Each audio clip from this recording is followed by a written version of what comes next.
제9강 그 용신에 대해서 강의를 시작하는데요. 전번에는 일간하고 격국에 대한 그 개념을 큰 틀에서 한번 이렇게 알아봤고요. 오늘은 그 잡병진전에서 이렇게 잡병진전의 논리인 원령을 중심으로 한 격국 용신에 대해서 이렇게 설명을 해드리는 그런 시간을 갖도록 이렇게 하겠습니다. 이제 그 원문에 보면요. 원문에 보면은 아주 유명한 얘기가 있죠. 팔자용신은 오로지 원령에서 구한다. 일간을 가지고 원령의 지지와 대조하면 생하고 극함이 똑같지 않으므로 격국이 거기에서 나눠지는데 재성정관, 인성식신은 용신이선에서 이렇게 그것들을 순으로 이렇게 순으로 써야 하는 것들이고 칠사상관급제양위는 용신이 선하지 않아서 그것들을 역으로 써야 하는 것들이니 순용을 하든 또는 역용을 하든 배합이 알맞음을 이루면 모두 다 기격이다. 이제 그랬거든요. 내가 칠사사기신의 순용에는 어떤 것이냐? 사기신에는 재관인식이라고 그랬죠. 재성, 정관, 인수, 식신 요것들은 전부 용신이 그 순하기 때문에 여기 순용을 해라. 그런데 요것들을 극하는 것들이 있다 하면은 그거 안 되겠죠.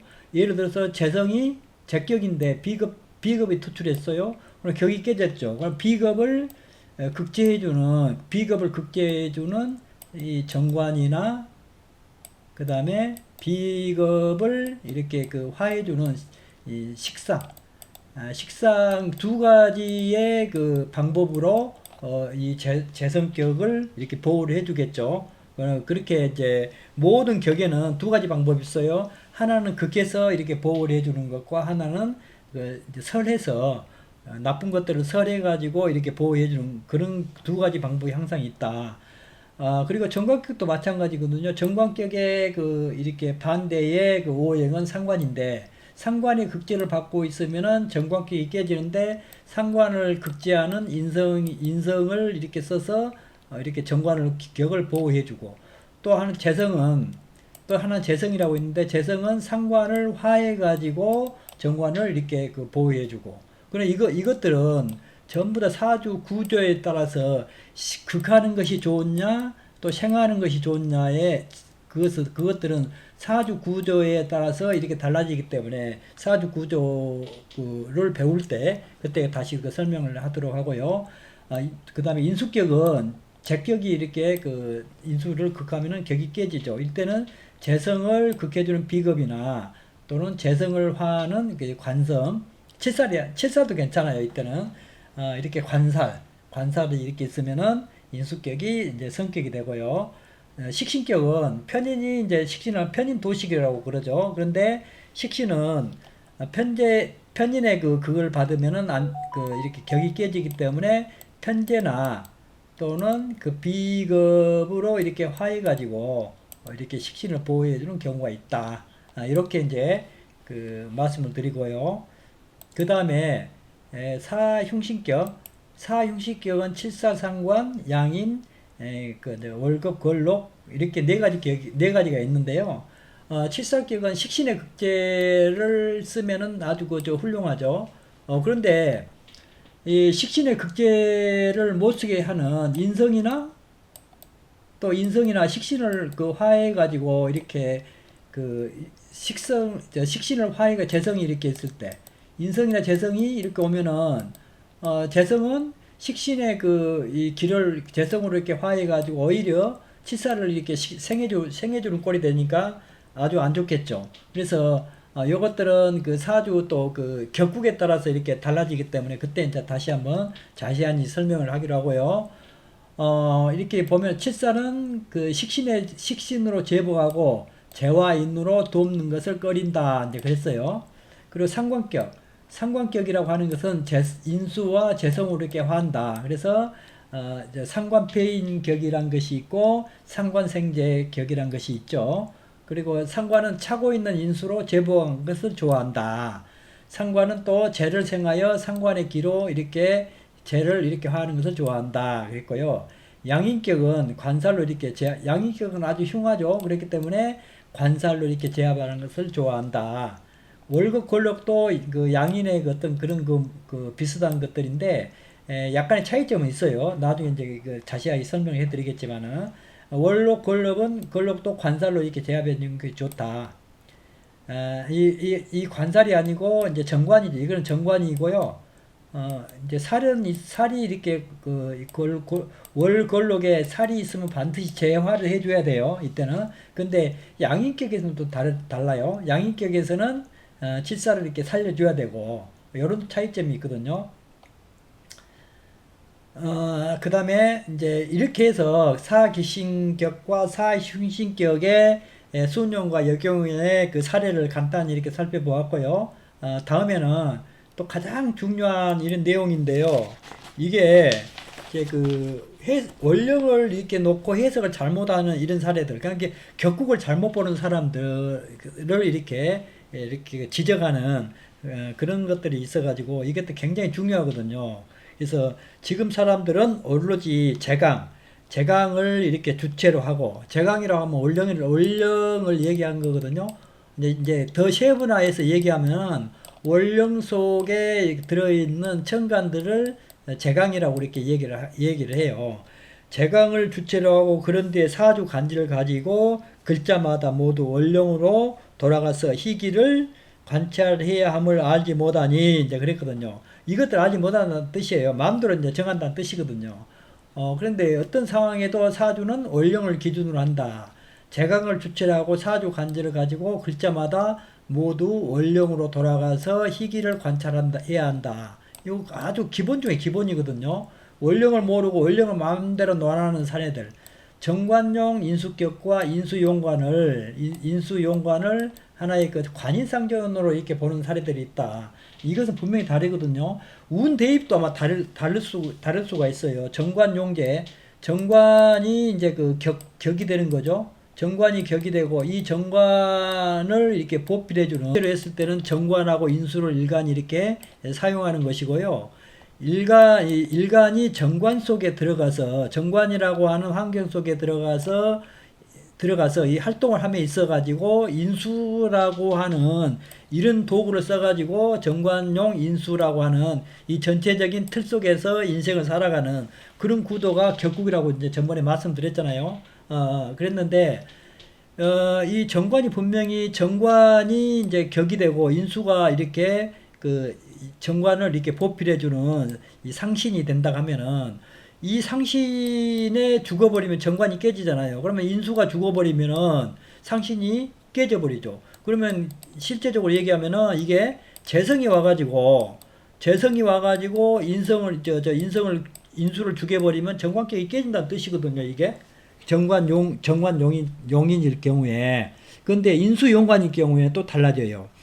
인수용관일 때는 인수격이 이제 격국용신이 되고, 그리고 정관이 이렇게 저기가 되는 정관이 이 상신이 되는 것이죠. 그러니까 인수를 이제 내가 하늘로부터 자연으로부터 부여받은 성정이 인수란 얘기거든요. 예를 들어서 신금일주가 수월에 태어났어요. 그럼 정인격이죠.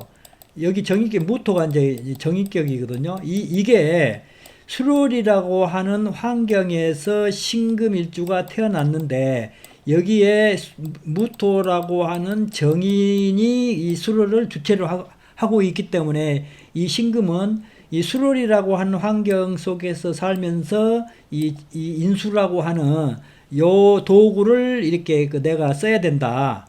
이 도구를 쓰는데 요게 또 정관을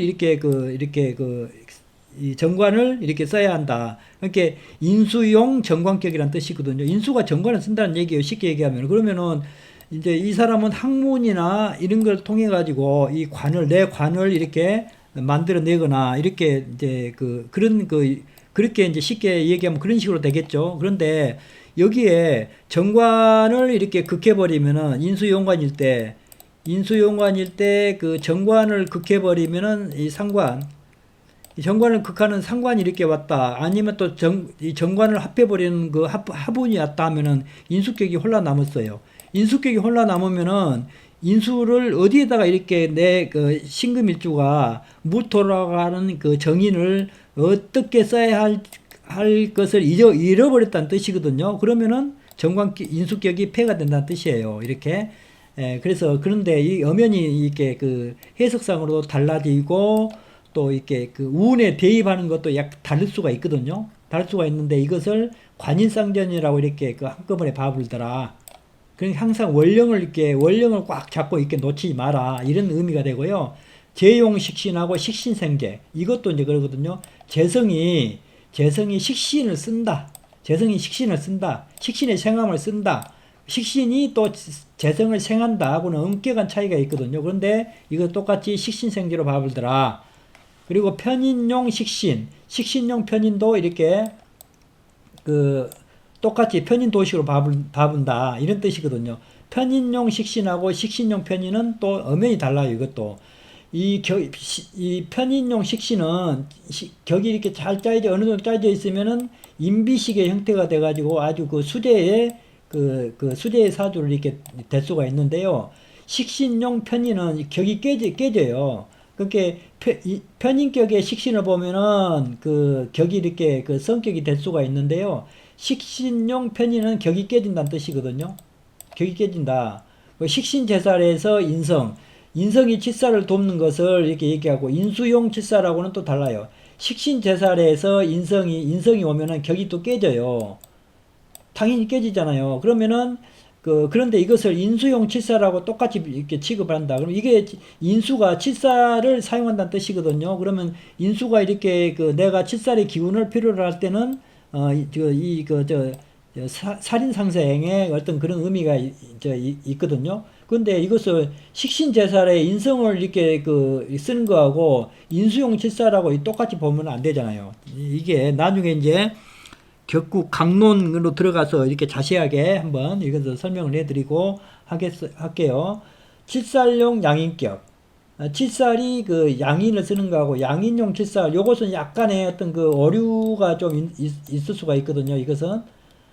왜 그러냐면은, 예를 들어서 간목이 그 신월에 이렇게, 묘월에 이렇게 칠살용, 예를 들어서 이 격이 칠살용 양인이라고 하는 격이 성립이 이렇게 될 수가 있나요? 칠살이 예를 들어서 경금이 신월에 태어났다.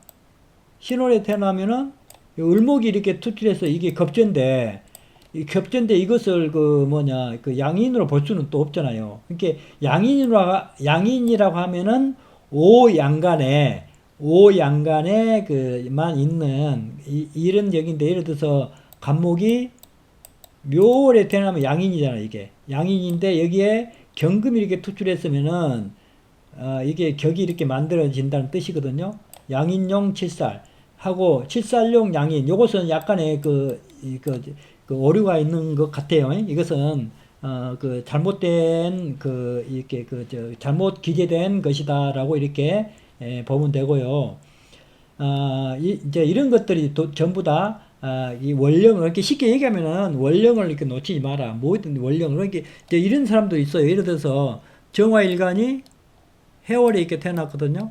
그러면은 이게 정관격이잖아요. 정관이라고 하는 그 해월이라고 하는 그 환경을 살면서 정화일간인 이 임수라고 하는 이 정관을 이렇게 격으로 이렇게 그런 게 해묘미라고 목국이 이렇게 되면은 원래 이제 이 격국의 변격이 되는 이런 사례들을 또 나중에 이제 배울 건데요. 해월의 정화가 해묘미 목국이 됐어요. 그럼 인수격으로 이렇게 변격이 됐어요. 그러면은 이 해가 는 다시 발현을 해서 나온다는 뜻이거든요. 해묘미가 됐는데 임수가 정관에 떡 투출했네. 그러면 어떻게 할 거예요, 이게? 이게 정관격이 되잖아요. 정관격에 인수를 쓰는 정관용 인수격이 이렇게 됐잖아요, 이게. 그래서 원령을 항상 중요하게 봐라. 원령을 이렇게 놓치지 마라. 이런 것을 강조하는 이런 것으로 이렇게 이해를 하시면 되고요.